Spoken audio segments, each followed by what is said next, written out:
Thank you. I now recognize Ms. Ross from North Carolina for 5 minutes of questions. Thank you very much, Mr. Chairman. It sometimes feels like we talk about the COVID-19 vaccine requirements as if they were the first vaccine requirements to ever exist in this country. Vaccination requirements, including in the military, have had a long and storied history. All the way back to 1777, General George Washington required his continental troops to be inoculated against smallpox. General Washington wrote at the time, "Necessity not only authorizes, but seems to require the measure." I think General Washington had a point back then, and I think his point is valid today. And again, none of this is new. Before COVID-19, the military already required a long list of immunizations, including shots to protect against polio, influenza, hepatitis B, and the measles. And the list of legal precedents supporting vaccine requirements is long as well. In 1901, a smallpox epidemic swept through the Northeast, and Massachusetts required all adults to receive smallpox inoculations or pay a $5 fine. A resident sued, arguing that the requirement would violate his due process rights under the 14th Amendment.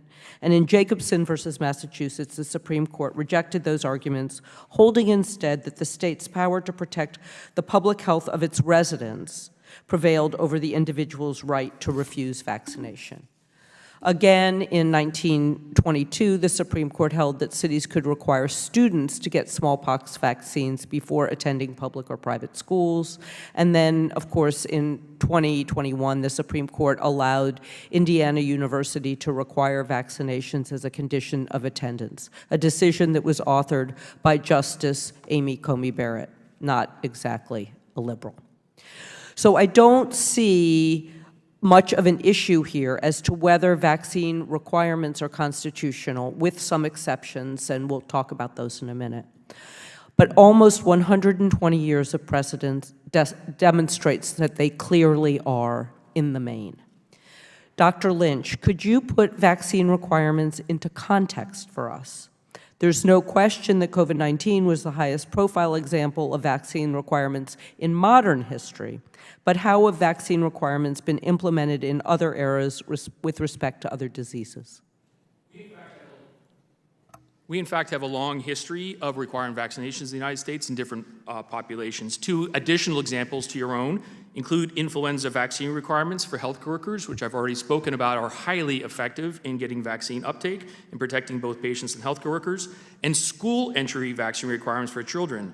We also have a long history, just to be clear, of looking at exemptions from both medical and religious perspectives for individuals with those challenges.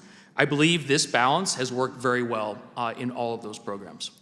And how have these vaccine requirements traditionally accommodated medical and religious exemptions? There have been good documentation of appropriate medical exemptions for different vaccines. These are laid out by various public health authorities, including the CDC, as other and international bodies, and those can be easily documented by both physicians and other healthcare staff.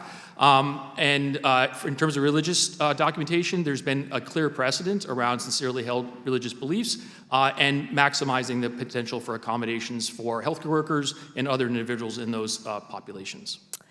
As a physician, do you find that there's any clinical reason for you to be concerned that the safe and effective COVID-19 vaccine was previously required during the pandemic, just as other vaccines have historically been required to keep people safe and to protect our public health? I have no concerns. Thank you, and I yield back.